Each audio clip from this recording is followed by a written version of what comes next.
जय प्रभुपाद प्रभुपाद प्रभुपाद प्रभुपाद जय जय प्रभुपाद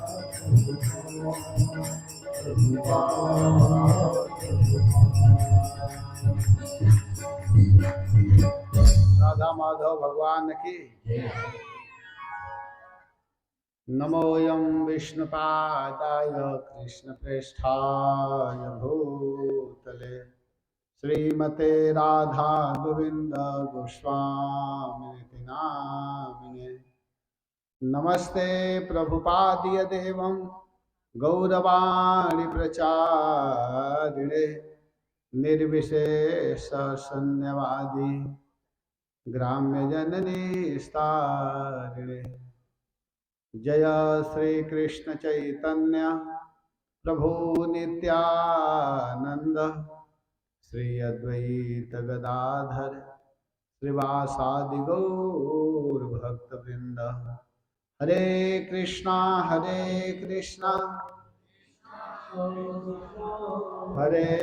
हरे हरे राम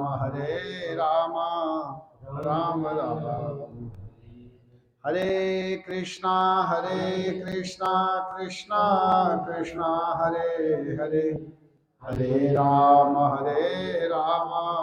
राम राम हरे हरे ओम नमो भगवते वासुदेवाय ओम नमो भगवते वासुदेवाय ओम नमो भगवते वासुदेवाय ओम नमो भगवते वासुदेवाय ओम नमो भगवते वासुदेवाय ओम नमो भगवते वासुदेवाय हरे कृष्णा। तो आप लोग विगत 5 दिन से कथा सुनते हुए आ रहे हैं। आज इस कथा महामहोत्सव का षष्ठम दिवस है। भगवान श्याम सुंदर की विशेष कृपा है हम लोगों के ऊपर, राधा माधव जी का, जो कि उनके छत्र छाया में बैठ करके श्रीमद् भागवत कथा हम लोग सुन रहे हैं। आप लोग कल सुन रहे थे कथा में कि किस प्रकार बलि महाराज के यहाँ भगवान गए हुए हैं, वामन देव भगवान, और एक पैर में पृथ्वी के सारे स्थानों को नाप लिए, दूसरे पैर में स्वर्ग के लोकों को भी नाप लिए, और उनका जो दूसरा चरण है इतने तेज गति से ऊपर की ओर बढ़ रहा था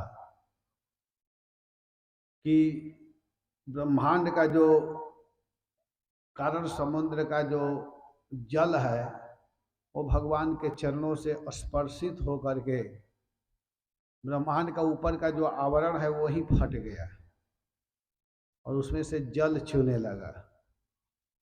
इस दृश्य को देख करके सत्यलोक में ब्रह्मा जी रहते हैं। सत्यलोक होता है सबसे ऊंचा लोक है। ब्रह्मा जी जब देखे और भगवान का जो प्रभाव है, भगवान की जो छटा है, भगवान का जो सौंदर्य है, उनके सामने सत्यलोक में जितने लोग थे सब फीके पड़ने लगे। भगवान के सामने किसी का तेज टिक नहीं सकता है। तो सभी लोग वहाँ पर मरीचि आदि ऋषि, सनकादिक जो ब्रह्मचारी लोग थे, सभी लोग भगवान के उस चरण कमल की अगवानी किए। सुखदेव जी कहते हैं कि हे राजन, वेद उपवेद नियमों के साथ यम तर्क इतिहास वेदांग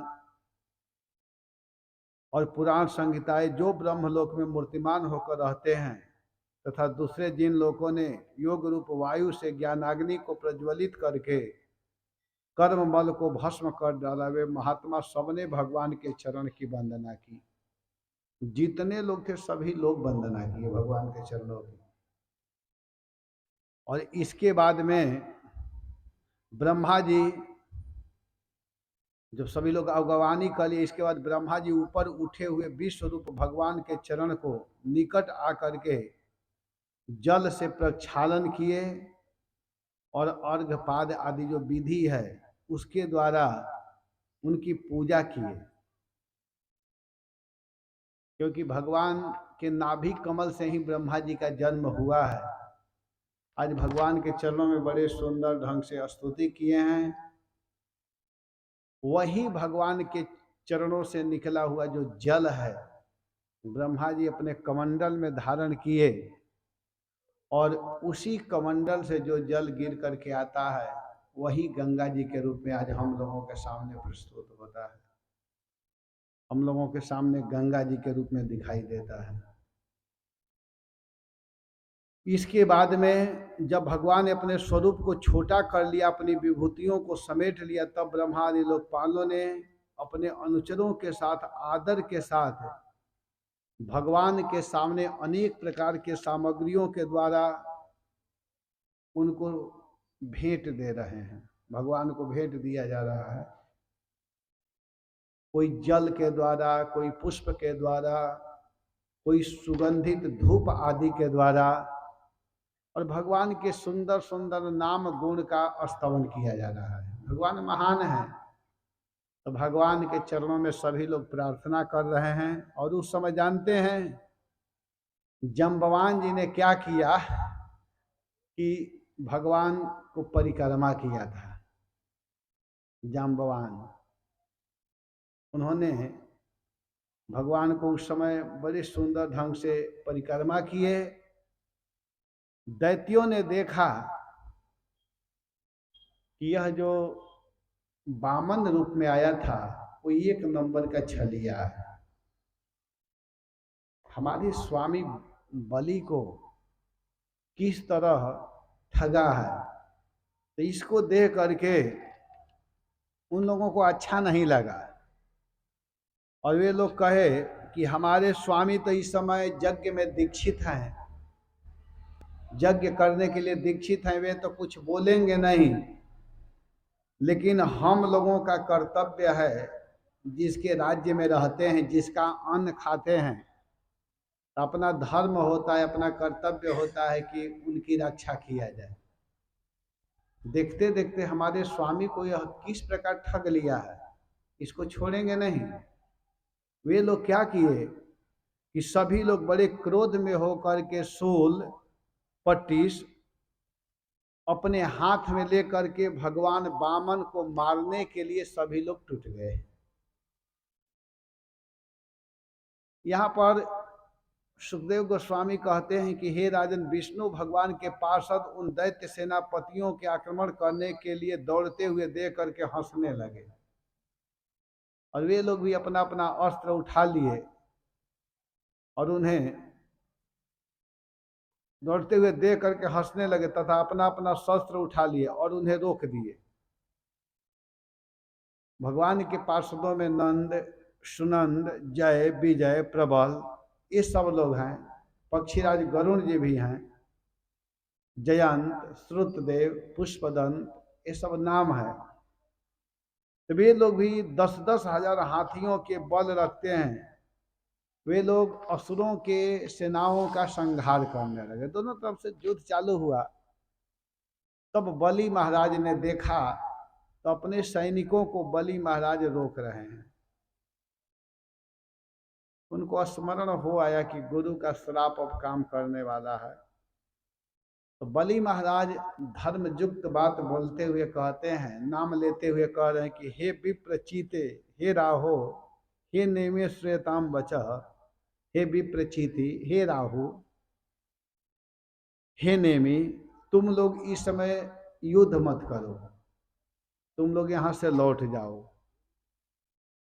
क्योंकि देखिए, जो सर्व समर्थ काल समस्त प्राणियों को सुख और दुख देने की सामर्थ्य रखता है, उसे यदि कोई पुरुष चाहे कि मैं अपने प्रयास से, अपने प्रयत्न से उसको दबा दूं, तो वह व्यक्ति के शक्ति से बाहर है। व्यक्ति कुछ भी नहीं कर सकता। भगवान की शक्ति जो है, भगवान का जो प्रभाव है, उसको कोई रोक नहीं सकता है, कोई दबा नहीं सकता। देखिए, पहले वही भगवान की इच्छा थी तो हम लोग स्वर्ग प्राप्त किए, आज उसी भगवान की इच्छा हो रही है, आज हम लोग स्वर्ग से वंचित हो रहे हैं। तो इस प्रकार बलि महाराज ने रोक रहे हैं। कहे कि देखो, इस समय हम लोग युद्ध नहीं कर सकते हैं, क्योंकि दैव अनुकूल था, तब हम लोग देवताओं को परास्त कर लिया। आज वही देव हम लोगों के विपरीत हो गए हैं, तो इस समय भगवान के जो पार्षद हैं वे हम लोगों पर हावी हो रहे हैं, हम लोग कुछ नहीं कर पा रहे हैं। यदि दैव प्रसन्न अनुकूल होगा तो हम भी इन्हें जीत लेंगे, इसलिए उस समय प्रतीक्षा करो जो हमारी कार्य सिद्धि के लिए अनुकूल हो। उस समय की प्रतीक्षा करना है जो हमारे कार्य के लिए अनुकूल हो। सुखदेव गोस्वामी ने कहा कि हे परीक्षित, अपने स्वामी बलि की बात सुनकर के भगवान के पार्षदों से पीटे हारे दैत्य और दानव, जब बलि महाराज ने मना किया तो वे लोग सभी लोग रसातल में चले गए। रसातल में रहते हैं तो रसातल चले गए, और उनके जाने के बाद भगवान के हृदय की बात जान करके, अब भगवान इशारा किए तो उनके हृदय के बात को जान करके वहाँ जो वरुण जी हैं वे बलि महाराज को वरुण पास में बांध दिए। बलि महाराज जो दान दे रहे हैं, सब कुछ दिए हैं, ऐसे बलि महाराज को वरुण जी ने बांध दिया, बंदी बना लिया। सर्वशक्तिमान भगवान विष्णु ने दैत्यराज बलि को इस प्रकार बंधवा दिया, तब जानते हैं पृथ्वी आकाश समस्त दिशाओं में हाहाकार मच गया। अरे, बलि महाराज को बांध दिया गया। यद्यपि बलि वरुण के पासों से बंधे हुए थे, उनकी संपत्ति भी उनके हाथों से निकल गई थी, फिर भी उनके उदार चरित्र का गायन किया जा रहा है। सभी लोग कह रहे बलि महाराज ने कितना बड़ा काम किया, ऐसे महात्मा को बांधना उचित नहीं है। देखिए, कार्य की प्रशंसा की जा रही है। उनके पास आज धन नहीं है, उनका सैनिक भी नहीं है, सब लोग चले गए हैं, भाग गए हैं, फिर भी उनकी प्रशंसा हो रही है। आप लोग देख रहे हैं ना कि जो भगवान के लिए कार्य करता है उसकी कैसे प्रशंसा होती है। सर्वस्व छीन जाने पर भी भगवान वामन देव को संतुष्ट करने के अपने संकल्प पर अटल हैं बलि महाराज। और भगवान यहाँ पर बलि महाराज से कहते हैं कि हे असुर शिरोमणे, आपने मुझको देने के लिए कहा था, आपने कहा था कि 3 पग भूमि मांग लो, 3 डेग भूमि मांग लो, आपने कहा था, और अपने वचन को दे करके भी आप व्यवस्था नहीं कर रहे हो। आप यह बताओ कि मैं तीसरा पैर कहाँ रखूं, तीसरा पैर के लिए आप स्थान बताइए, मैं तीसरा पैर को कहाँ स्थापित करूं। जहां तक सूर्य की किरणें और सूर्य की गर्मी पहुंचती है, ये सब जगह आपका था, और उस सारे स्थानों को मैंने नाप लिया है। तुम्हारे देखते देखते ही मैंने भूलोक, आकाश, दिशाएं और दूसरे पैर से स्वर्ग के लोकों को भी नाप लिया। फिर भी तुमने जो प्रतिज्ञा की थी उसे पूरा न कर सकने के कारण अब तुमको मैं नरक में भेजूंगा, और तुम्हारे गुरु की भी इस विषय में यही सम्मति है, इसलिए तुम नरक में जाओ। तो झूठा, तू बोला था मुझको देने के लिए और कह करके तुम हमको नहीं दिया, आज हम तुमको छोड़ने वाले नहीं हैं। जो याचक को देने की प्रतिज्ञा करके मुकर जाता है, धोखा देता है, उसके सारे मनोरथ व्यर्थ हो जाते हैं। उस व्यक्ति के लिए स्वर्ग की बात तो छोड़ो, उस व्यक्ति को नरक में गिरना पड़ता है। कह करके जो नहीं देता है, किसी को देने के लिए कह दिया है कि मैं आपको दूंगा, और वह व्यक्ति नहीं देता है तो वह नरक में गिरता है, नरकगामी होता है। तुम्हें इस बात का बड़ा घमंड था कि मैं बड़ा धनी हूं, तुमने मुझसे कहा था और मैं भी तुम्हारे बातों में आकर के ठगा गया, तुमने मुझे धोखा दिया है। अब तुम कुछ वर्षों तक अपने झूठ का फल नरक में जाकर के भोगो। ये कौन कह रहे हैं? भगवान। जब इस तरह की बात भगवान बोलने लगे तब बलि के द्वारा, बलि महाराज अब यहाँ बोलेंगे। सुखदेव जी कहते हैं कि इस प्रकार भगवान के द्वारा असुराज के प्रति जब तिरस्कार किया गया तो बलि महाराज घबराए नहीं, धैर्य से विचलित नहीं हुए, धैर्य को धारण करते हुए बहुत संतुलित वाणी जो बोलनी चाहिए ऐसे वाणी का प्रयोग कर रहे हैं बलि महाराज। बलि महाराज बोलते हुए कहते हैं कि यदोत्तम श्लोक भवान ममेरितम बचो व्यलिकम सुरवर्य मन्यसे करो मृतम तन्न भवेत् प्रलंभनम पदम तृतीयम कुरु कृष्ण में निजम। बलि महाराज ने कहा कि हे देवताओं के आराध्य, आपकी कीर्ति बड़ा पवित्र है। यदि आप मेरी कही हुई बात को असत्य समझते हैं तो मैं उसे असत्य नहीं होने दूंगा, मैं उसे सत्य करके दिखाऊंगा, आप धोखे में नहीं पड़ेंगे। भगवान कहे कि कैसे हमको दे दोगे? तो बलि महाराज कहते हैं कि आप अपना तीसरा पैर मेरे सिर के ऊपर रखिए। कहे सिर के ऊपर? कहाँ? क्योंकि मैं कभी झूठ नहीं बोलता हूं। आप आए थे 2 पग भूमि मांगने के लिए, आप 4 पैर भूमि लेकर के जाइए। 2 पैर के लिए आए थे ना, 2 पैर तो ले ही लिए, 3 पैर के लिए आए थे ना। आप 2 पैर भूमि तो ले लिए, लेकिन धन से धनवान का कीमत दूना होता। हमारा धन जब आपके 2 पैर के बराबर है तो मैं अभी आपके सामने 4 पैर के बराबर खड़ा हूं। धन से धनवान का कीमत दूना होता है। तो आप कृपा करके अपना तीसरा पैर मेरे सिर के ऊपर रखिए। आप आए थे 3 पग भूमि के लिए, अब 6 पद भूमि लेकर के जाइए। आपको मैं कम देने वाला नहीं हूं। 2 पैर वो हुआ और 2 के दूना 4 पैर मुझको ले लीजिए, तो 4 और 2 कितना हो गया? 6 पैर आप लेकर के जाइए। मैं कभी झूठ बोलता नहीं हूं, इसलिए आप ले जाइए। मुझे नरक में जाने अथवा राज्य से च्युत होने का भय नहीं है। मैं पास से बंधने अथवा पार दुख में पड़ने से नहीं डरता। मेरे पास फूटी कौड़ी न हो इसका भी डर मुझे नहीं है, लेकिन मैं अपजस से डरता हूं। कल जो मैं श्लोक बोल रहा था ना हम विशंके सुदराज वज्रा न त्रक्षशूला न यमस्य दंडात।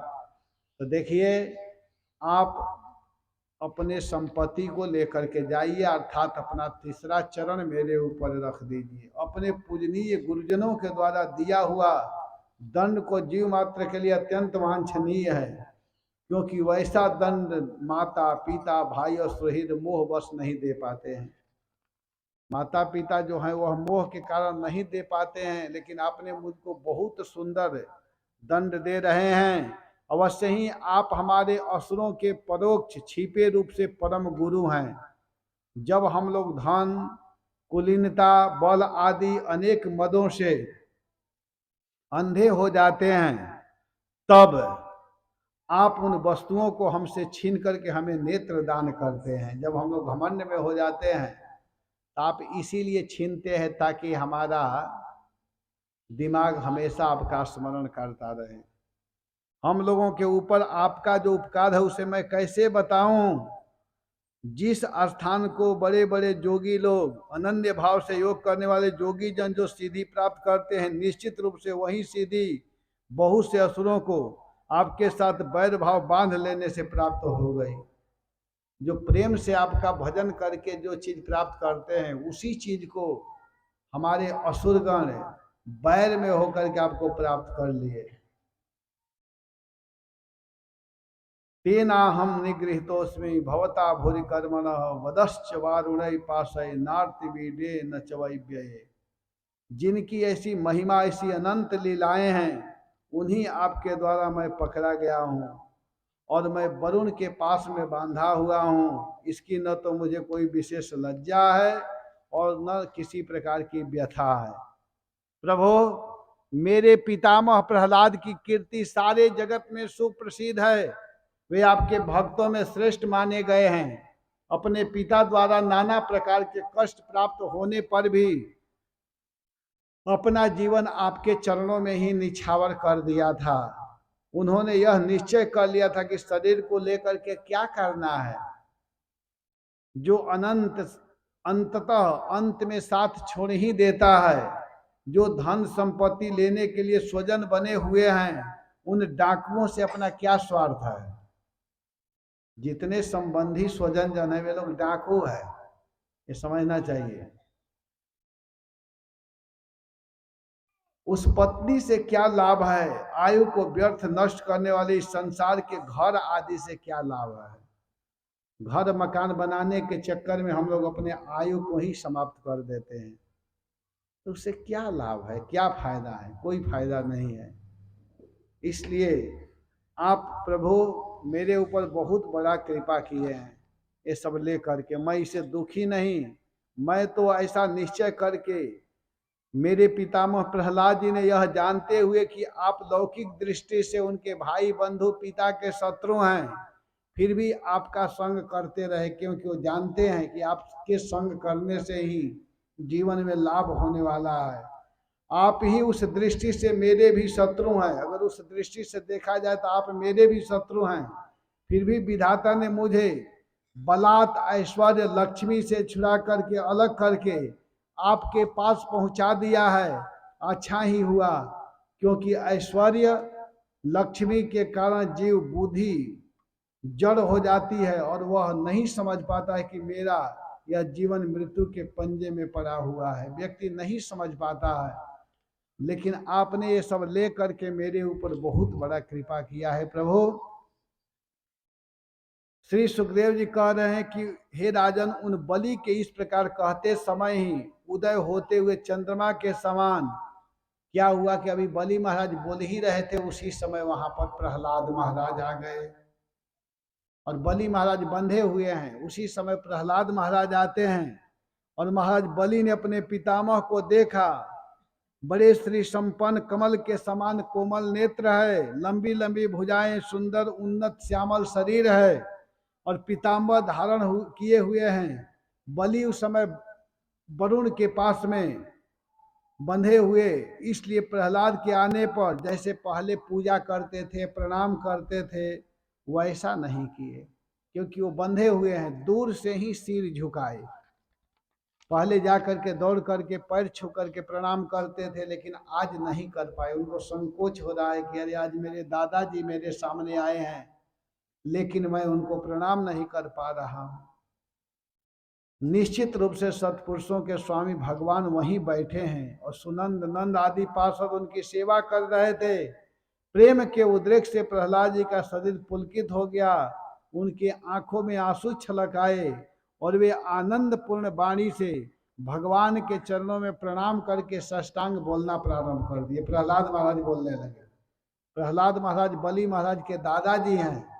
प्रहलाद जी ने कहा, प्रभु आपने बलि के ऐश्वर्यपूर्ण इंद्र पद दिया था, अब आज आपने ही उसे छीन लिया। आपका देना जैसे सुंदर था, वैसे ही सुंदर लेना भी है। मैं समझता हूं कि इसके ऊपर निश्चित रूप से आपकी कृपा है।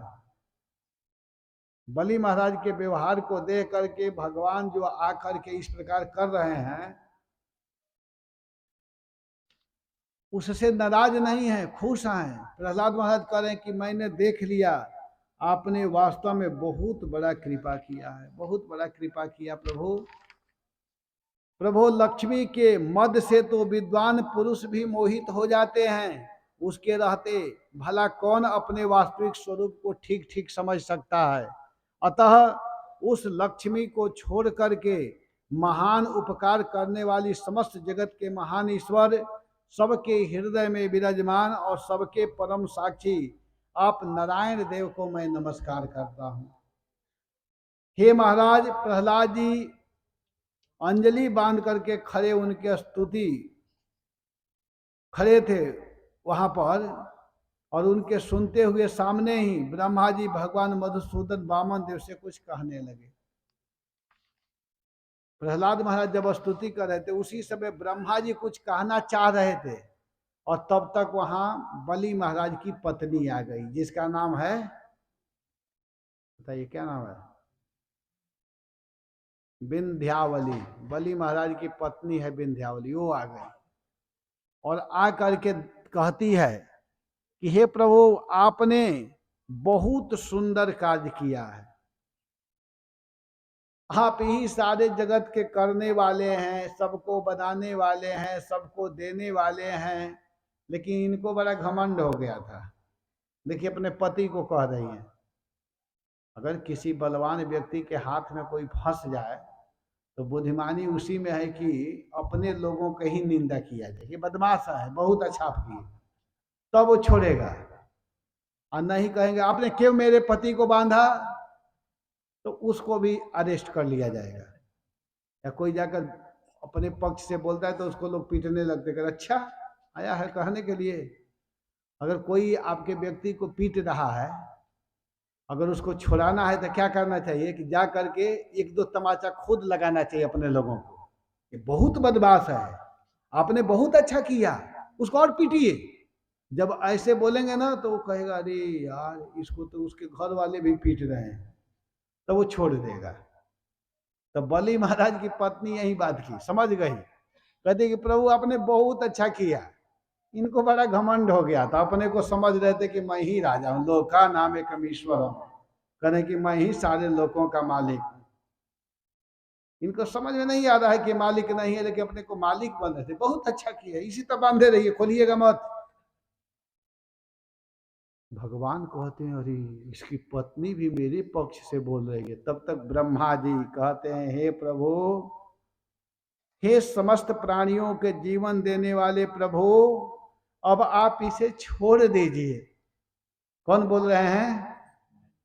आपने इसका सर्वस्व ले लिया है, अब यह बेचारा दंड का पात्र नहीं है।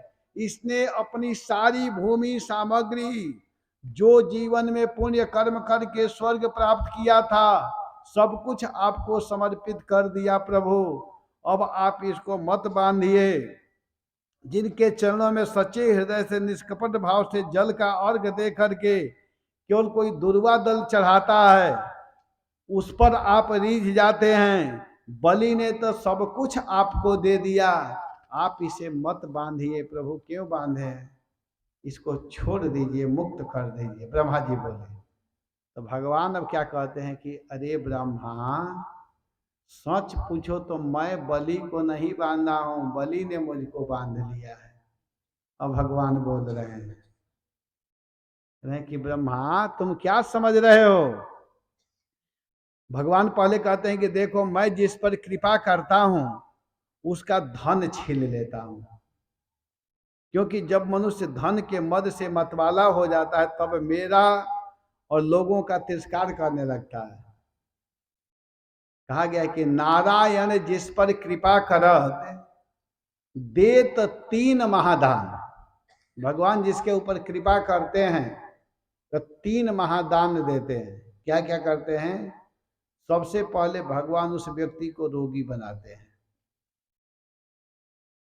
नारायण जिस पर कृपा करत देत तीन महादान,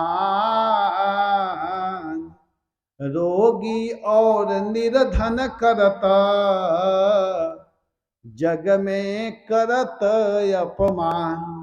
ये तीन चीज ये समझिए कि अगर कोई ज्यादा रोगी है, भक्त होकर के निर्धन है और उसका अपमान हो जाता है, तो समझिए कि भगवान की कृपा है। अगर रोगी नहीं रहेगा तो क्या खाएगा? कचौड़ी, जिलेबी, पकौड़ी, ये तो सात्विक चीज मैं बता दिया। और भी उल्टा सीधा खाएंगे लोग। अब आज उत्सव आ रहा है ना, होली का उत्सव है कि नहीं। कुछ लोग तो साल भर से प्लान करके बैठे होंगे कि आज बकरा को मारेंगे, सुअर को मारेंगे, और मैं तो कहता हूं कि मच्छर को भी खा लो। मच्छर खाने में क्या कोई दिक्कत है क्या? मक्खी को खा जाओ, मेढक को खा लो, है कि नहीं। अरे जब खा ही रहे तो उसमें क्या है, वो भी तो कुछ स्वाद देगा ही, खा लो। प्लान करके लोग बैठे हुए होंगे कि आज होली आने वाला है ना, अब बोतल के बोतल चढ़ाएंगे और जा करके नाला में स्नान करेंगे, गोता लगाएंगे। होश में तो लगा सकते नहीं हैं, तो बेहोश में लगाएंगे। क्या जीवन है। होली कितना सुंदर त्योहार है, एक दूसरे के प्रति प्रेम सौहार्द का यह त्योहार है। ध्यान दीजिए, हंसना नहीं है, इस पर विचार करना है। ये जो उत्सव है होली महोत्सव, आपस में प्रेम सौहार्द का यह पर्व है, त्योहार है। और इसमें किसी प्रकार का नशा नहीं करना चाहिए। अपने लोगों से जाकर के मिलना चाहिए, बड़ों को प्रणाम करना चाहिए, छोटों को आशीर्वाद देना चाहिए, और प्रत्येक घर में सुंदर पकवान बनाना चाहिए। शुद्ध देसी घी, गाय का घी का मिठाई, पूरी, पुआ, कचौड़ी, जलेबी, जो भी बनाना है घी में बनाना चाहिए। या अपने खेतों में जो तेल होता है सरसों आदि का, उसमें बनाओ, बहुत सात्विक है, शुद्ध है। और अपने लोगों के प्रति प्रेम बढ़ाइए, उनको बुलाइए, खिलाइए, खाइए बैठ करके। और विशेष करके भगवान की कथा को सुनना चाहिए।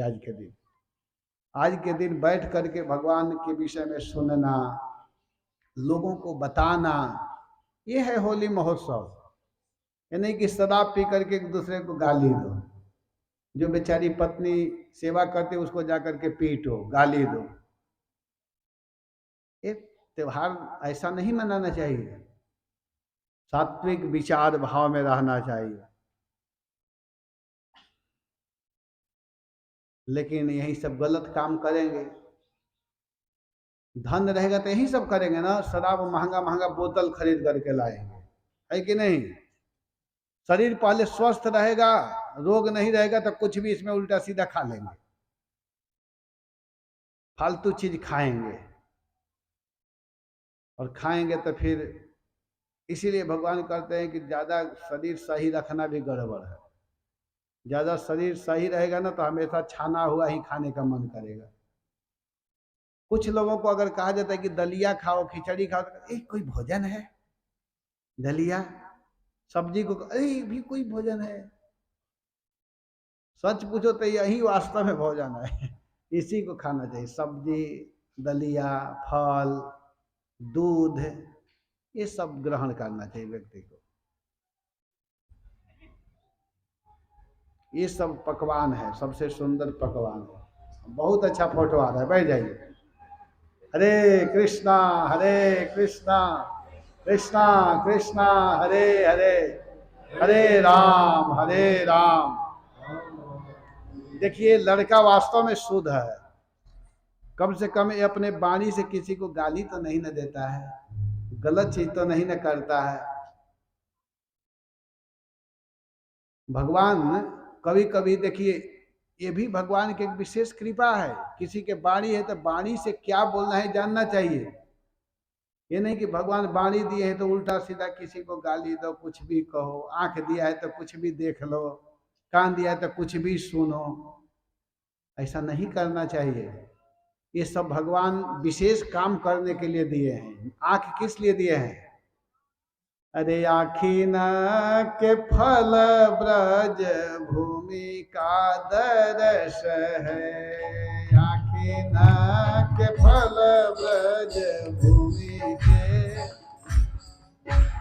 अयम ही परमो लाभ उत्तम श्लोक दर्शनम। इस नेत्र का यही फल है, आंख का यही फल है कि भगवान उत्तम श्लोक का दर्शन किया जाए। ब्रजभूमि वृंदावन धाम को देखा जाए, राधा मदन मोहन जी का दर्शन किया जाए, ये आंख का फल है। इस गांव में बहुत लोग हैं, लेकिन राधा माधव को देखने के लिए कुछ ही लोग आते हैं सुबह में, कुछ लोग मंगला आरती में आते हैं, लेकिन सबका कर्तव्य है कि इस आंख से रोज आकर के राधा मदन मोहन जी का दर्शन किया जाए। यही आँखी न का फल है। नेत्र इसीलिए भगवान दिए हैं। कान किस लिए दिए हैं? कान दिए हैं श्रुतिं चकाराच्युत सत कथोदय। श्रुति, कान को भगवान ने दिए हैं कथा सुनने के लिए। इस कान से भगवान की कथाएं सुननी चाहिए। कान और वाणी, वाणी किस लिए दिए हैं? मुख किस लिए दिए हैं? कि वाणी गुणानो श्रवणो कथायाम। वाणी गुणानु, वाणी जो भगवान दिए हैं, इसके द्वारा भगवान का गुण वर्णन किया जाए, भगवान के नाम को गाया जाए। अरे हरि नाम नहीं तो जीना क्या, हरि नाम नहीं तो जीना, हरि नाम नहीं तो जीना क्या, हरि नाम नहीं तो जीना। ओ अमृत है हरि नाम जगत में, अमृत है हरि नाम जगत में। छोड़ विषय विष पीना क्या, हरि नाम, हरि नाम, हरि नाम, हरि नाम। अमृत है हरि नाम जगत में, अमृत है हरि नाम जगत में। छोड़ विषय विष पीना क्या, हरि नाम, हरि नाम,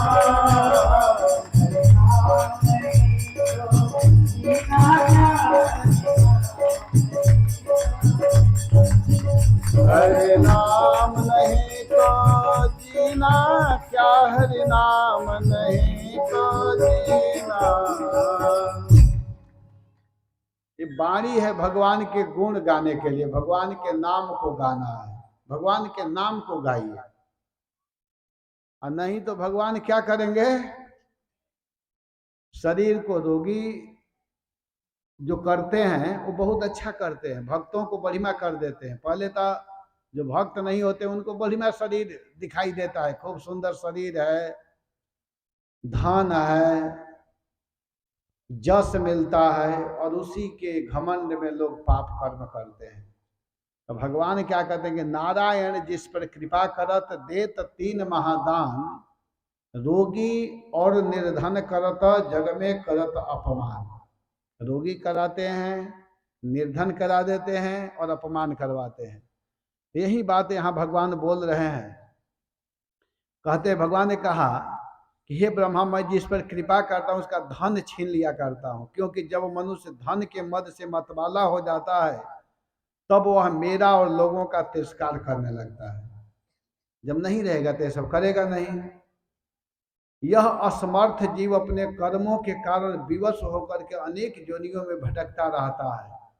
जब कभी मेरी बड़ी कृपा से मनुष्य का शरीर प्राप्त करता है, उस मनुष्य योनि में जन्म लेकर यदि उत्तम कुल में जन्म, ऐश्वर्य, कर्म, युवावस्था, सौंदर्य, विद्या, प्रभुत्व, पद, पोजीशन और उसे मतलब मनुष्य जीवन में आ गया और सुंदर रूप मिल गया, धन मिल गया, ज्ञान हो गया, इसके बाद में भी अगर उसको घमंड नहीं है तो समझिए कि उसके ऊपर मेरा अनुग्रह है, मदनुग्रह।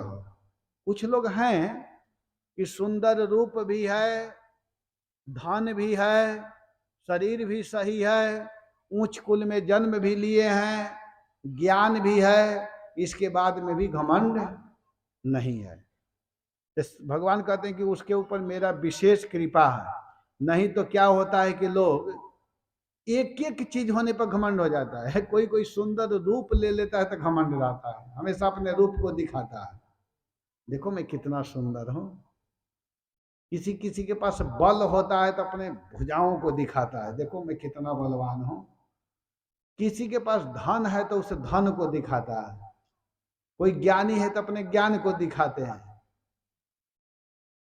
दिखाते हैं लोग। कुछ लोग तो दिखाने में ही परेशान रहते हैं कि देखो मेरे पास कितना है। लेकिन ये सब है और इसके बाद में भी घमंड नहीं है, तो भगवान कहें कि मदनुग्रह, उसके ऊपर मेरा अनुग्रह है।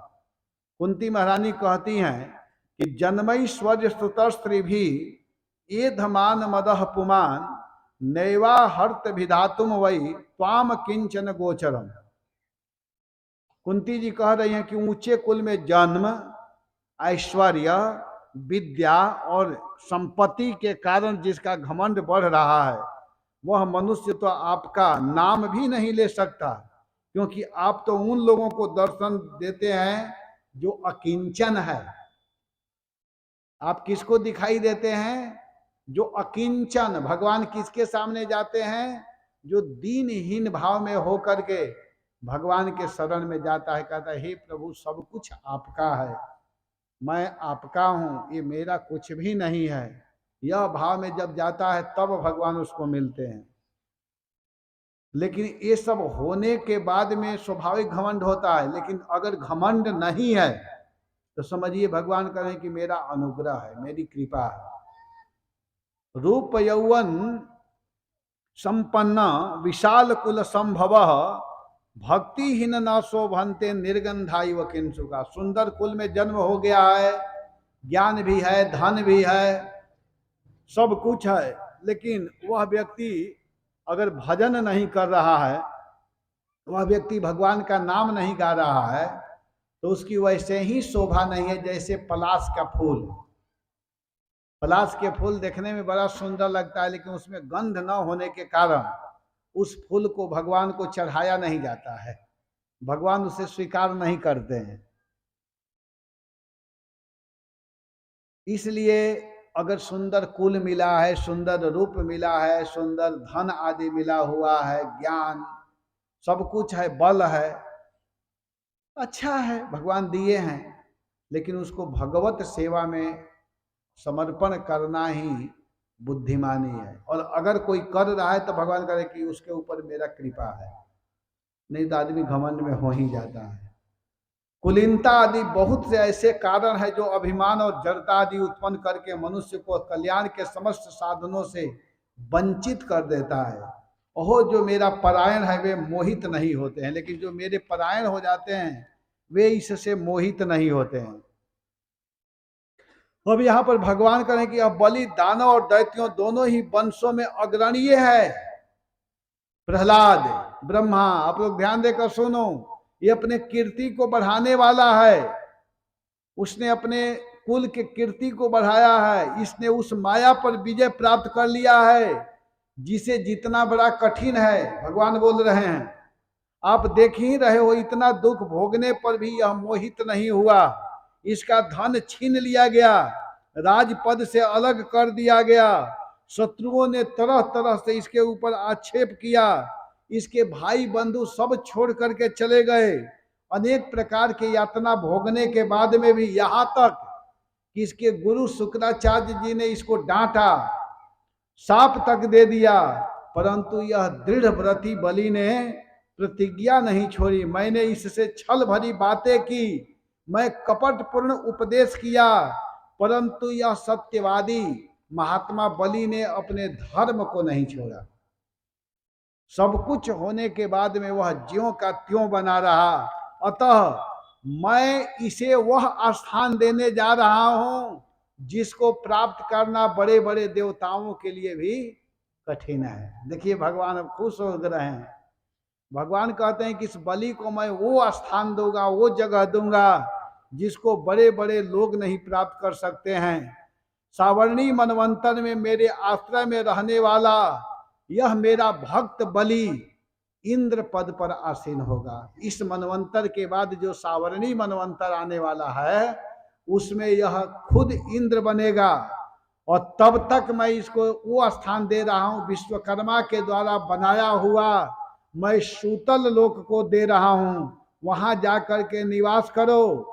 वहां जानते हो वहां की क्या विशेषता है। वहां अगर कोई व्यक्ति जाता है तो उसके शरीर में थकावट नहीं होता है, वहां मानसिक रोग नहीं होता है, वहां तंद्रा नहीं आता है, और बाहरी भीतरी शत्रुओं से पराजय की सामना नहीं करना पड़ेगा। ये सारा व्यवस्था मैं इसके लिए कर रहा हूं। बलि को संबोधन करते हुए भगवान कहते हैं कि इंद्रसेन महाराज या ही भो भद्रमस्तु में ते सूतलम स्वर्ग भी प्रार्थ्यम ज्ञात भी परवादित। हे इंद्र सेन, देखिए भगवान संबोधन बलि महाराज को कर रहे हैं।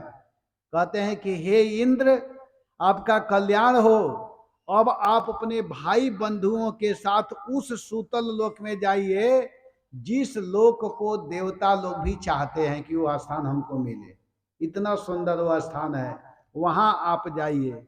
बड़े बड़े लोकपाल भी तुम्हें पराजित नहीं कर सकेंगे। दूसरे की तो बात क्या है, तुम्हारे अनुशासन का अतिक्रमण करने वाले दैत्यों को मेरा चक्र टुकड़े टुकड़े कर देगा। अगर तुम्हारे आदेश का दैत्य पालन नहीं करेंगे तो वहां मेरा चक्र हमेशा घूमता रहेगा और वो उसके सिर को काट देगा। मैं आपकी, आपके अनुचरों की और भोग सामग्री की सब प्रकार के विघ्नों से रक्षा करूंगा। हे बीरबली, आप वहां सदा सर्वदा मुझे अपने पास ही देखोगे। देखिए भगवान कितना बड़ा गिफ्ट दे रहे हैं।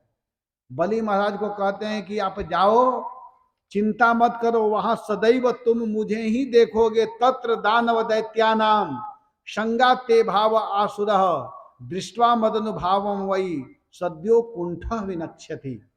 कह रहे कि हे दानव और दैत्यों के संसर्ग से आपका जो कुछ असुर भाव होगा वहां मेरा प्रभाव देख करके तुरंत दब करके नष्ट हो जाएगा। आप जाइए, सूतल लोक में जाइए। इस तरह जब भगवान ने कहा, सुखदेव गोस्वामी कहते हैं कि जब सनातन पुरुष भगवान ने इस प्रकार कहा तब साधुओं के आदरणीय जो महानुभाव दैत्यराज बलि के नेत्र में आंसू छलक आए। बलि महाराज रोने लगे। भगवान के इस तरह के बात को सुन करके बलि महाराज रो रहे हैं और हाथ जोड़ करके बलि महाराज भक्ति उद्गलो गदगदया गिरा प्रवीत, भक्ति से युक्त, भक्ति से लबालब गदगद वाणी से भगवान से बलि महाराज कहने लगे। बलि महाराज कहते हैं, अहो प्रणामा यकृतः समोद्यमा प्रपन्न भक्तार्थ विधो समाहितः यल्लोकपालै त्वदनुग्रहो मरै अलब्ध पूर्वोपसदे सुरेर्पितः। बलि महाराज ने कहा कि हे प्रभु, हे नाथ, मैं तो ऐसा भक्त हूं कि आपको पूरा पूरा मैं प्रणाम भी नहीं कर पाया। प्रभु, हे महाराज, बलि महाराज कह रहे कि हे प्रभु, अहो मैं आपको पूरा प्रणाम भी नहीं किया, केवल प्रणाम करने की चेष्टा की थी, उसी से आपने मुझको इतना बड़ा फल दे दिया। जो फल आपके शरणागत भक्तों को प्राप्त करने में बड़ा कठिनाई होते हैं, बड़े बड़े लोकपाल, बड़े बड़े देवता आपकी कृपा कभी नहीं पा पाते हैं, आपने मुझ नीच असुर को यह कृपा प्रदान कर दी। देखिए भगवान विद्वता को नहीं देखते हैं, भगवान ऐश्वर्य धन को नहीं देखते हैं, भगवान किसको देखते हैं? प्रेम को, प्रेम को, प्रेम को। ये ध्यान देना, जो बहुत पढ़े लिखे हैं उसको भगवान मिल जाएंगे कोई गारंटी नहीं है, जो बहुत धनी है उसको मिल जाएंगे कोई गारंटी नहीं है, जो बहुत सुंदर रूप वाला है उसको मिल जाएंगे नहीं। मूर्ख कहा गया कि मूर्खो बदती विष्णाय पंडितः बदती विष्णवे उभयोर विंदते गोविंदम भावग्राही जनार्दन। जो पढ़ा लिखा नहीं हो भगवान को विष्णाय कहता है। संस्कृत के अनुसार ये गलत उच्चारण है, लेकिन भगवान उसको देखते हैं कि उसका हृदय में मुझे भजने की आदत है तो उसको मिल जाते हैं। और पंडित लोग विष्णवे विष्णवे विष्णवे कहते हैं लेकिन भाव नहीं है तो भगवान उसको मिल पाना कठिन हो जाते हैं। भगवान की भक्ति प्रेम से करनी चाहिए और प्रेम करने वाले को ही भगवान मिलते हैं। अरे सबसे ऊंची प्रेम सगाई, सबसे ऊंची सबसे ऊंची प्रेम सगाई।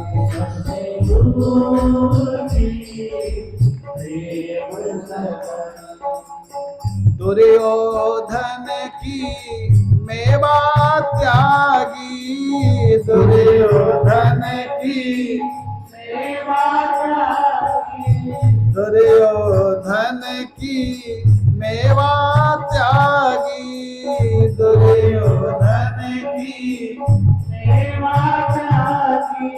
साग विदुर घर खाई, सबसे ऊंची प्रेम सगाई, सबसे ऊंची प्रेम सगाई, सबसे ऊंची प्रेम सगाई।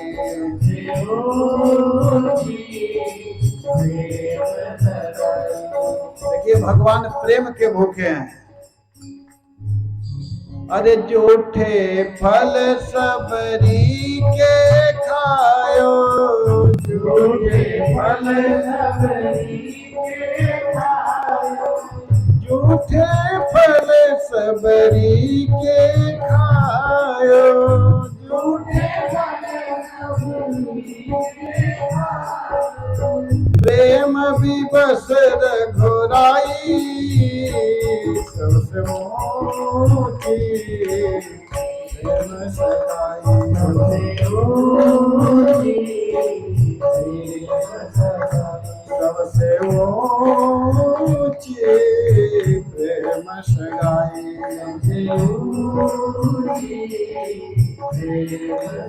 और भगवान ने क्या किया? प्रेम विवश अर्जुन रथ हाक्यो, प्रेम विवश प्रेम विवश अर्जुन रथ हाक्यो, प्रेम विवश बोल गयो ठकुराई, सबसे ऊंची प्रेम सगाई, सबसे ऊंची सबसे ऊंची प्रेम सगाई। और हमारे प्रभु ने क्या किया? राजस्व यज्ञ युधिष्ठिर कीन्हो,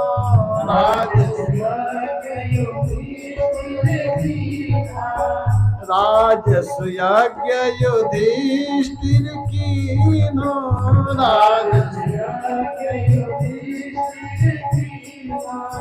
सामे झूठ उठाई, सबसे ऊंची प्रेम सगाई, सबसे ऊंची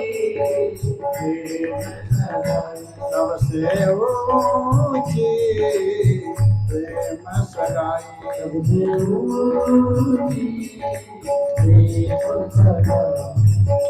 ऐसो रास रचो वृंदावन, ऐसो रास रचो वृंदावन, ऐसो रास रचो वृंदावन, ऐसो रास रचो वृंदावन, ऐसो रास रचो वृंदावन, ऐसो रास गोपियन नाच नचाई, सबसे ऊंची प्रेम सगाई,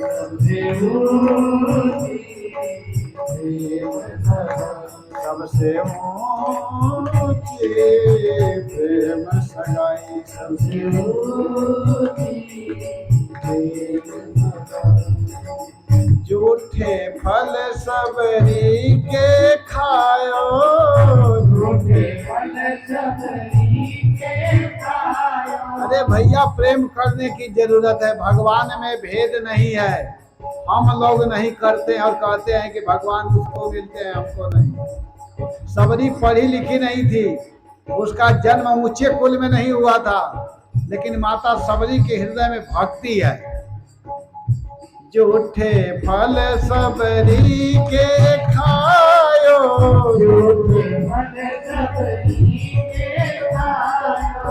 जूठे फल सबरी के खायो, जूठे फल प्रेम विवश रघुराई, सबसे ऊंची प्रेम सगाई, सबसे ऊंची प्रेम सगाई, सबसे ऊंची प्रेम सगाई। ये है भगवान की प्रेम जीवों के ऊपर। अगर कोई प्रेम से भक्ति के साथ में भगवान को भोग लगाता है, भले पढ़ा लिखा नहीं है, केवल प्रेम से कह देता है, हे कन्हैया, हे मदन मोहन जी, ये वस्तु आपका है, आप स्वीकार कीजिए। बस भगवान को यही चाहिए। मधुर शब्द भगवान सुनना चाहते हैं। भगवान को अगर कोई प्रेम से भोग लगाता है, बुलाता है, तो भगवान उसके घर चले जाते हैं। गोपी जन भगवान को अपने घरों में बुलाती है, कहते हैं मेरे घर कब हुन आयो, सांवरिया मोहि रोज रोज तरसायो। भगवान को अपने घर बुलाने के लिए गोपी जन कहते हैं हमारे घर कब आएंगे। तो भगवान कहते हैं जब बुलाओगे तब आ जाऊंगा। बुलाना पड़ेगा, लेकिन कैसे बुलाना है? तब प्रेम से, प्रेम से, भक्ति के साथ में। भक्ति प्रियो माधव, भगवान को प्रिय अगर कुछ है तो वो भक्ति है। भक्ति, अगर कोई भक्त प्रेम के साथ में बैठ करके भगवान के सुंदर नाम का कीर्तन करता है, भगवान के कथा को सुनता है, तो भगवान उससे रीझ जाते हैं। भगवान रीझे न रिझावे न कवन गुणवा से, भगवान भोगावा लगावे न कवन गुणवा से। भगवान पता नहीं किस गुण से रीझ जाएंगे, इस समझ पाना मुश्किल है। भगवान विदुर जी के यहाँ जाकर के साग खा रहे हैं, और दुर्योधन बहुत पकवान बनाया था, लेकिन भगवान उसके पकवान को नहीं खाए। क्यों नहीं खाए? क्या उनको पकवान अच्छा नहीं लगता है? इसलिए नहीं खाए कि दुर्योधन के भीतर भक्ति नहीं है, प्रेम नहीं है। भगवान भोजन के थोड़े भूखे हैं। लोग सोचते हैं कि भगवान भोजन के भूखे हैं। तो तुम क्या दोगे? तुम्हारे पास क्या है कि दोगे? अपने पास जो है उसको तो हम देते नहीं हैं, और जो नहीं है वो सोचते हैं कि हम उसको दे रहे हैं। अपने सुंदर मन को भगवान को समर्पित करना। अपने मन को पहले सुंदर बनाइए, और सुंदर बना करके भगवान के पवित्र नाम का जप कीजिए, कीर्तन कीजिए। हरे कृष्णा कृष्णा कृष्णा कृष्णा हरे हरे, हरे राम राम राम हरे हरे। कह रहे हैं कि भगवान को प्राप्त करने के लिए सबसे सुंदर योग्यता है प्रेम। प्रेम भगवान से करना है। हमारे प्रभु जी हैं, हम भगवान का हूँ, मैं भगवान का हूँ और भगवान मेरे हैं। गोपियाँ भगवान को अपना मानती थी। वो तो है हमारे ही हमारे ही हमारे ही हैं, हम उन्हीं के उन्हीं के उन्हीं के हैं। गोपी जनों का भाव है। वो तो है हमारे ही हमारे ही हमारे ही हैं, हम उन्हीं के, वो तो प्रीतम हमारे हैं। हम उनके हैं और हमारे प्रियतम वो हैं। हम लोग मुख से बोलते हैं तुम्हें वो माता च पिता त्वमेव, लेकिन मानते नहीं हैं। बोलने को बोल देते हैं, रोज प्रार्थना करते हैं, त्वमेव माता च पिता त्वमेव बंधु च सखा त्वमेव विद्या द्रविड़म त्वमेव त्वमेव सर्वम मदेव देव। लेकिन जब देने की बात आती है, कहने की बात आती है, तब कहते हैं नहीं, आप कुछ नहीं है, साइड में रहिए, कल चनौरी से काम चला लीजिए।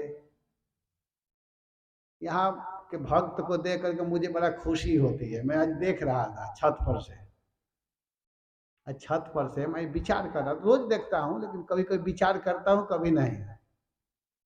तो देख रहा था कि आज बहुत माताएं पूजा करने के लिए आई। ऐसे तो रोज आती हैं, लेकिन आज विशेष करके बहुत लोग आ रहे हैं। बहुत अच्छा है, पूजा करना चाहिए। लेकिन गड़बड़ी क्या हो रहा था, अब गड़बड़ी बता रहा हूँ। पूजा करना बहुत अच्छा है, लेकिन गड़बड़ी क्या हो रहा है, कहेंगे अरे हमारी प्रशंसा कर रहे हैं कि निंदा कर रहे हैं। मैं सही बात बता रहा हूँ। बेचारी कुछ घर से लेकर के आ रही है, कुछ चनौरी ला रही है, कोई कुछ ला रही है, कोई बतासे ला रही है, कोई क्या क्या ला रही है, और जहां तहां अभी भगवान की सेवा कर रही है कि गंदगी कर रही है, क्या करें हमको समझ नहीं आ रहा है। चढ़ाना अनुचित नहीं है, चढ़ाना चाहिए, खूब बढ़िया चढ़ाना चाहिए, खूब ज्यादा चढ़ाना चाहिए, लेकिन कहाँ चढ़ाना है, कैसे। मान लिया आपको बैठा कर आपके नाक पर कुछ डाल दिया जाए, तो आपको कैसा लगेगा, विचार कीजिए। खूब बढ़िया खीर लिए है और आपके आंख पर फेंक दे, तो कोई क्या कहेगा, अरे हमको खिला रहा है कि क्या कर रहा है। जो समझदार होगा वो समझाएगा, अरे भाई नाक पर नहीं फेंकना है, एक कटोरी में रखो और चम्मच या कुछ अच्छा चीज रखो, उसको खा लेंगे। मुख में खिलाना है, जहां तहां नहीं फेंक देना है। बस कहीं यहाँ कहीं वहां, कहीं यहाँ कहीं वहां, बस एक व्यवस्थित। ध्यान दीजिएगा, मैं जो बता रहा हूँ बहुत जरूरी चीज है।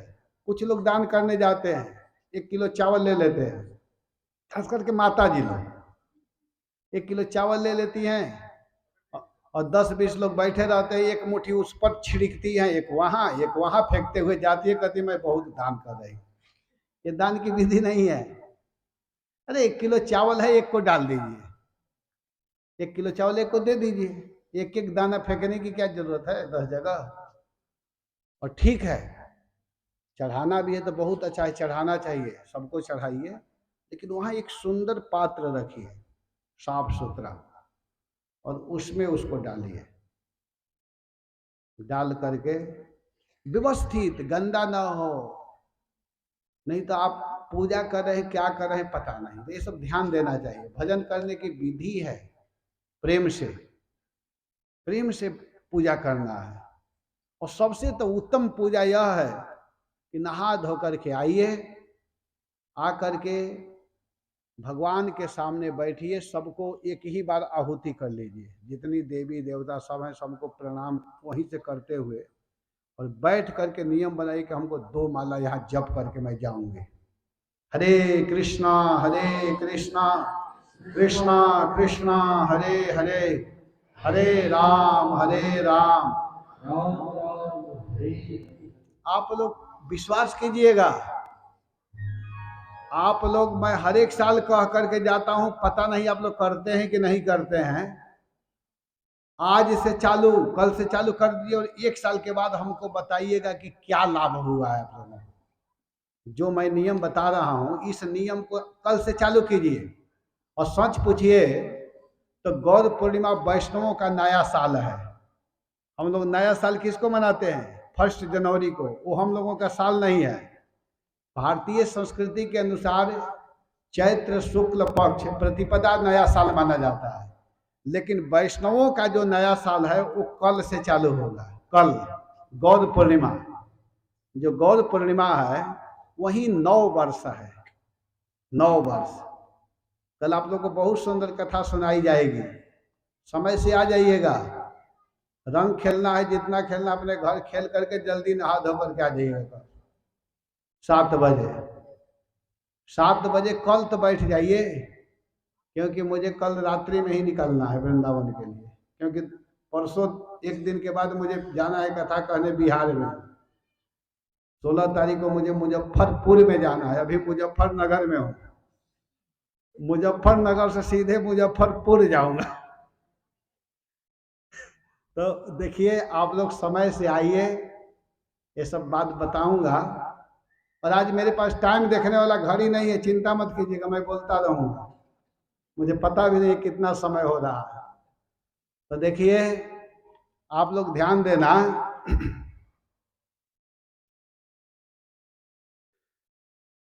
कि कल का जो तिथि है ये बड़ा महत्वपूर्ण तिथि है। और मैं ये कह रहा था कि कल से नियम लीजिए कि हम भगवान के सामने बैठ करके माला करेंगे, ये नियम लीजिए। अगर संभव हो तो सबसे उत्तम है कि यहाँ आइए, इस मंदिर में बैठ करके जप कीजिए। अगर संभव नहीं है सबके लिए तो अपने घर में ठाकुर जी का फोटो, इतना सुंदर, यहाँ के भक्त लोग दयालु हैं, बेचारे सबके घरों में फोटो की व्यवस्था कर रहे हैं, सबको दे रहे हैं कैलेंडर। अपने घर में राधा मदन मोहन जी के सामने बैठ करके पवित्र भगवान के नाम का जप करना है। कैसे गाना है? हरे कृष्णा कृष्णा कृष्णा हरे हरे, हरे राम राम राम हरे हरे। हरे कृष्णा कृष्णा कृष्णा हरे हरे, हरे राम राम राम हरे हरे। हरे कृष्णा कृष्ण कृष्ण हरे हरे, हरे राम राम राम हरे हरे। हरे कृष्णा कृष्णा कृष्णा हरे हरे, हरे राम राम राम हरे हरे। हरे कृष्णा कृष्ण कृष्ण हरे हरे, हरे राम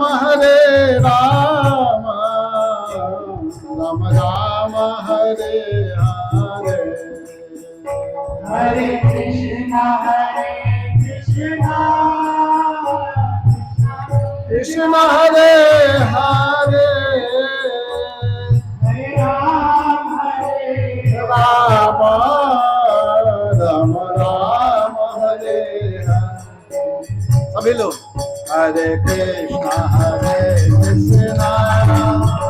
कृष्ण कृष्ण हरे हरे, हरे राम राम राम हरे हरे।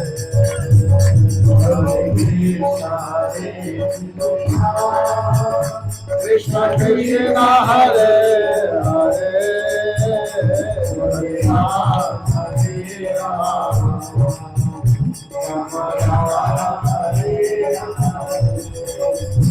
हरे राम हरे कृष्ण कृष्ण कृष्ण हरे हरे,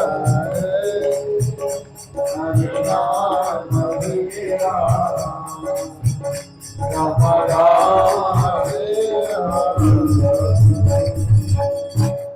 इस प्रकार सुखदेव गोस्वामी महाराज कहते हैं कि हे राजन, ऐसा कहते ही बलि देखते देखते वरुण के पास में जो बंधे हुए थे वह मुक्त हो गए। उनका पास, उनका जो बंधन था वह खुल गया और वे क्या किए कि भगवान के चरणों में, वहां पर ब्रह्मा जी हैं, शंकर जी हैं, सभी लोगों को प्रणाम किए बलि महाराज, और प्रणाम करके सूतल लोक के लिए चल दिए। सूतल लोक, ध्यान देना।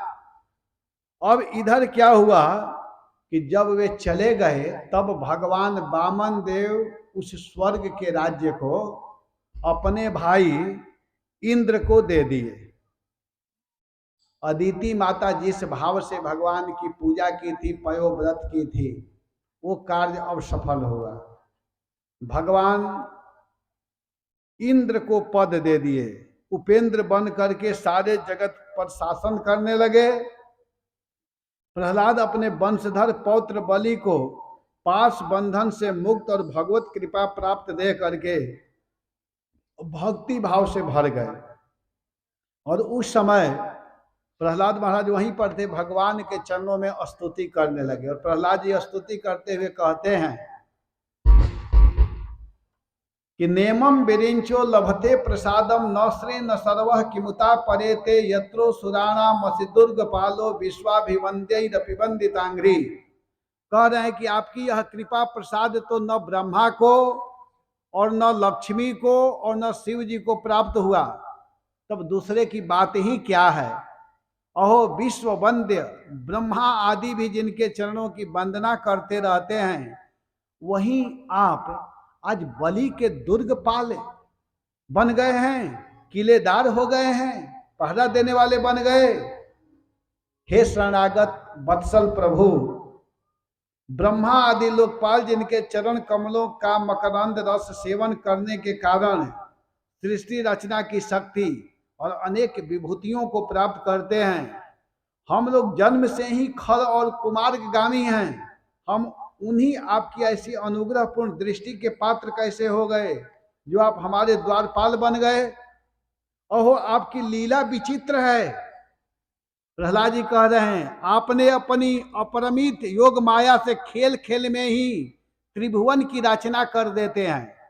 आप सर्वज्ञ, सर्वात्मा और समदर्शी हैं, फिर भी आपकी लीलाएं बड़ी विलक्षण जान पड़ती है। प्रभु आपका स्वभाव कल्प वृक्ष के समान है, क्योंकि आप अपने भक्तों से बहुत प्रेम करते हैं। इसी से कभी कभी आप में विषमता, उपासकों के प्रति पक्षपात और विमुखों के प्रति निर्दयता भी देखी जाती है। अब भगवान यहाँ कह रहे हैं, जब प्रहलाद महाराज स्तुति करने लगे तब भगवान बोलते हैं कि वत्स प्रहलाद भद्रम ते प्रयायी सूतलालयम मोदमानः स्वपौत्रेण ज्ञाति नाम सुखमावह। भगवान कह रहे हैं कि बेटा प्रहलाद, तुम्हारा कल्याण हो, अब तुम भी सूतल लोक में जाओ और वहां अपने पौत्र बलि के साथ आनंद पूर्वक रहो और जाति बंधुओं को सुखी करो। आप वहां जाओ, वहां आप सदा, वहां क्या देखोगे कि वहां पर आप सदा हाथ में गदा लिए हुए मुझे उपस्थित देखोगे। मैं सदैव वहां दिखाई दूंगा। मेरे दर्शन के परमानंद में मग्न रहने के कारण आपके सारे कर्म बंधन नष्ट हो जाएंगे। आपका जो कर्म बंधन है वो सब नष्ट हो जाएगा। सुखदेव जी कहते हैं कि हे राजन, विशुद्ध बुद्धि प्रहलाद ने बलि के साथ बहुत अच्छा कह करके हाथ जोड़ करके भगवान के आदेश को शिरोधार्य किए और सभी असुर सेनाओं के साथ आदि पुरुष भगवान को प्रणाम करके इसके बाद भगवान से अनुमति लेकर के सूतल लोक के लिए यात्रा किए। उस समय भगवान श्री हरि ने ब्रह्मवादी ऋषियों के सभा में अपने पास ही बैठे हुए भगवान अब शुक्राचार्य जी से कह रहे हैं।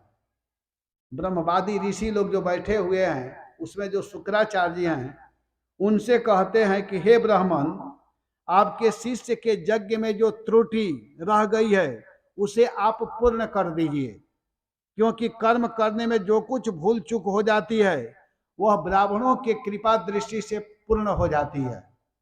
अर्थात बेचारा बलि का यज्ञ पूरा नहीं हुआ था, बीच में ही अधूरा रह गया, तब पूरा कर दीजिए। देखिए कौन कह रहे हैं? भगवान। किससे कह रहे हैं? शुक्राचार्य जी से। तो देखिए शुक्राचार्य जी कितना सुंदर बात कह रहे हैं। कह रहे हैं कि हे भगवान, कुतस्त्वम कर्म वैषम्यम यस्य कर्मेश्वरो भवान यज्ञेश्वर यज्ञ पुरुष सर्वभावेन पूजितः। कह रहे हैं शुक्राचार्य जी कि उसके कर्म में कोई त्रुटि कोई विषमता कैसे रह सकती है, जिसके द्वारा आप कर्मों के स्वामी, यज्ञेश्वर, यज्ञ पुरुष सब प्रकार से पूजित हुए हैं, तो आपके उपस्थिति से कैसे विषमता हो सकती है, कैसे त्रुटि? त्रुटि का कोई मतलब ही नहीं है। लेकिन फिर भी मंत्रतः तंत्रतः छिद्र देश कालान वस्तुतः सर्वम करोति निश्छिद्रम नाम संकीर्तनम तब।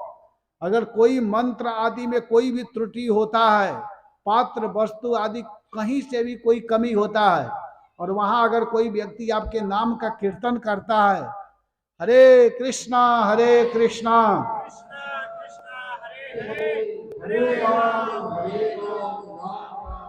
अगर कहीं से भी कोई त्रुटि हो और वहां अगर भगवान के नाम का कीर्तन किया जाता है, तो कीर्तन करने मात्र से समझिए कि वो सारी त्रुटियां जो है वह पूर्ण हो जाती है, सब कुछ सफल हो जाता है, पूर्ण माना जाता है। फिर भी हे भगवान, जब आप स्वयं कह रहे हैं तब मैं अवश्य ही आपके आज्ञा का पालन करूंगा।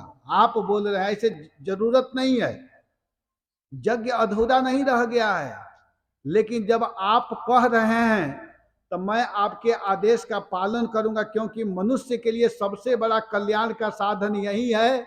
देखिए क्या बोल रहे हैं शुक्राचार्य जी, ऐसे जरूरत नहीं था, लेकिन इसलिए मैं कह रहा हूं कि मनुष्य के लिए सबसे बड़े कल्याण का कारण यह है कि भगवान के आज्ञा का पालन किया जाए। भगवान जो कहते हैं करने के लिए उसको करना चाहिए। जिसे भगवान भगवत गीता में बोले हैं कि मन मना भव मद भक्तो मद्याजी माम नमस्कुरु, मन मुझ में लगाओ, मेरा भक्त बनो, मुझे नमस्कार करो और मेरी पूजा करो। ये भगवान बोले हैं, और हम लोग नहीं कर रहे हैं तो समझिए गलती करते हैं, अगर कर रहे हैं तो यही मनुष्यों का धर्म है। इस प्रकार श्री हरि की इस आज्ञा को अभिनंदन स्वीकार करके शुक्राचार्य जी ने ऋषियों के साथ में बलि महाराज का जो यज्ञ अधूरा रह गया था उसको पूरा किए। यहाँ कहते हैं सुखदेव जी की एवं बलिर मही राजन भिक्षित्वा बामनो हरि ददौ भात्रे महेंद्राया त्रिदिवम यत पदहितम। हे राजन, इस प्रकार बामन भगवान ने बलि से पृथ्वी की भिक्षा मांग करके अपने बड़े भाई इंद्र को स्वर्ग का राज्य दिया, जिसे उनके शत्रुओं ने छीन लिया था। इसके बाद प्रजापतियों के स्वामी ब्रह्मा जी ने देवता, ऋषि, पीतर राजाओं, दक्ष, भृगु, अंगिरा प्रमुख, सनकादिक आदि शंकर जी के साथ कश्यप एवं अदिति की प्रसन्नता के लिए, संपूर्ण प्राणियों के अभ्युदय के लिए, समस्त लोकपालों के स्वामी के पद पर वामन भगवान को अभिषेक कर दिया, अर्थात भगवान वामन देव को सबका स्वामी बना दिया। फिर कहते हैं कि हे राजन, वेद समस्त देवता धर्म, यश, लक्ष्मी, मंगल, व्रत, स्वर्ग और अपवर्ग सबके रक्षक के रूप में, सबके परम कल्याण के लिए, सबके स्वामी सर्वशक्तिमान भगवान वामन को उपेंद्र का पद दिया गया। उस समय सभी प्राणी जितने लोग थे सब प्रसन्न हो गए, और इसके बाद ब्रह्मा जी के अनुमति से लोकपालों के साथ में देवराज इंद्र वामन भगवान को आगे करके स्वर्गीय विमान से उनको स्वर्ग ले गए। और इंद्र को एक तो त्रिभुवन का राज्य मिल गया, दूसरे भगवान वामन के कर कमल के छत्र छाया में सर्वश्रेष्ठ ऐश्वर्य लक्ष्मी संपन्न होकर के, निर्भय होकर के इंद्र आनंद का सुख भोगने लगे। कहते हैं सुखदेव जी की हे महाराज परीक्षित, ब्रह्मा, शिव, सनत कुमार, भृगु आदि मुनि, पीतर, सारे भूत, विमान से ही देव जो सब लोग वहां पर सिद्धगण थे, विमान रोही देवगण थे, वे सभी जितने लोग थे वे सब लोग विष्णु भगवान के अत्यंत महान अद्भुत का गान करते हुए अपने अपने लोग चले गए, और सभी लोग माता अदिति की प्रशंसा किए। इन बातों को कहते हुए सुखदेव गोस्वामी कहते हैं, हे कुल नंदन, हे महाराज परीक्षित, तुम्हें मैंने भगवान की यह सब लीला सुनाई। इस कथा को सुनने से, देखिए अब आप लोगों के मन में आएगा कि हम लोग कथा सुन रहे हैं तो इसको सुनने से क्या लाभ होता है। तो कह रहे हैं कि इस कथा को सुनने से सुनने वाले के सारे पाप नष्ट हो जाते हैं। जो व्यक्ति इस कथा को सुनता है तो सुनने से उस व्यक्ति का सारा पाप समाप्त हो जाता है। भगवान की लीलाएं अनंत हैं, उनकी महिमा अपार है। जो मनुष्य वर्णन करके उसका पार पाना चाहता है वह मानो संभवतः पृथ्वी के धूलि कण परमाणुओं को गिन डालना चाहता है। जिन परम पुरुष के विषय में मंत्र दृष्टा महर्षि वशिष्ठ ने वेदों में यह कहा है, ऐसा पुरुष न कभी हुआ है और न होगा जो भगवान की महिमा का पार पा सके। देवताओं के आराध्य देव अद्भुत लीलाधारी वामन भगवान के इस अवतार चरित्र का जो श्रवण करता है, फिर सुनिए दोबारा फिर बोल रहे हैं कि जो व्यक्ति इस दिव्य प्रसंग को सुनता है उस व्यक्ति को जब शरीर छूटता है तो वह व्यक्ति परम गति को प्राप्त करता है। अथवा जिसके पितर लोग, जिसके पूर्वज लोग शरीर छोड़ दिए हैं, उसके निमित्त भी संकल्प करके कथा सुनता है तो उस व्यक्ति को भी परम गति की प्राप्ति होती है। क्रियमाणे कर्मणीदम दैवे पित्रे थमानुषे यत्र यत्रानुकीर्ते तत्तेषां सुकृतम विदुः। देव यज्ञ, पितृयज्ञ अथवा मनुष्य यज्ञ, किसी भी कर्म का अनुष्ठान करते समय जहां जहां इस चरित्र का बार बार वर्णन कीर्तन किया जाता है तो वह कीर्तन उन कर्मों का पुण्य वर्धक बन जाता है, अर्थात तो वह कर्म सफलता पूर्वक संपन्न हो जाता है। यह बड़े बड़े महात्माओं का अनुभव है, विचार है। तो यहाँ पर इस प्रसंग को कहते हुए सुखदेव गोस्वामी ने बताया कि जो इस दिव्य कथा का श्रवण करता है तो श्रवण करने मात्र से उसके पूर्वजों का कल्याण होता है, और जो व्यक्ति इस दिव्य कथा को सुनता है उसको भी परम गति की प्राप्ति होती है। ये बड़ा दिव्य प्रसंग है, जिस प्रसंग को आप लोग बड़े धैर्य के साथ में सुने।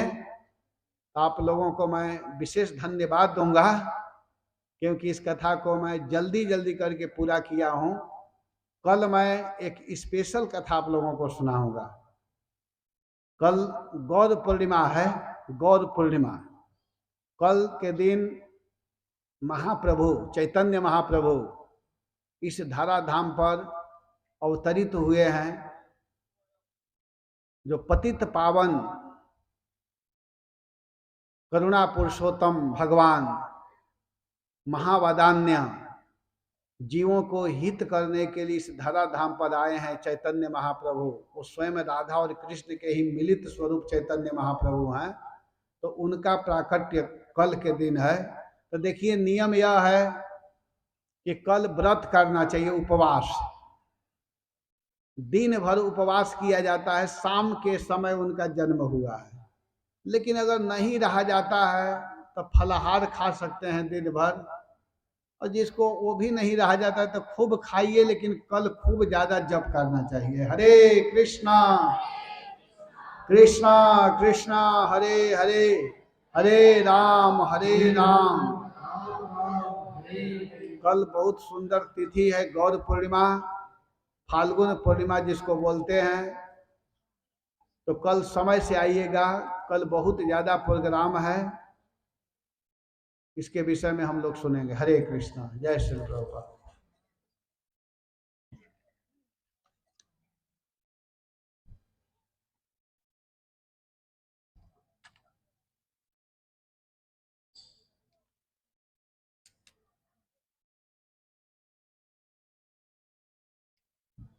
हरे कृष्णा कृष्णा कृष्णा हरे राम राम राम। व्यासपीठ पर वासी महाराज जी का स्वागत करेंगे। हरे कृष्णा हमको बोलकर हरे कृष्णा।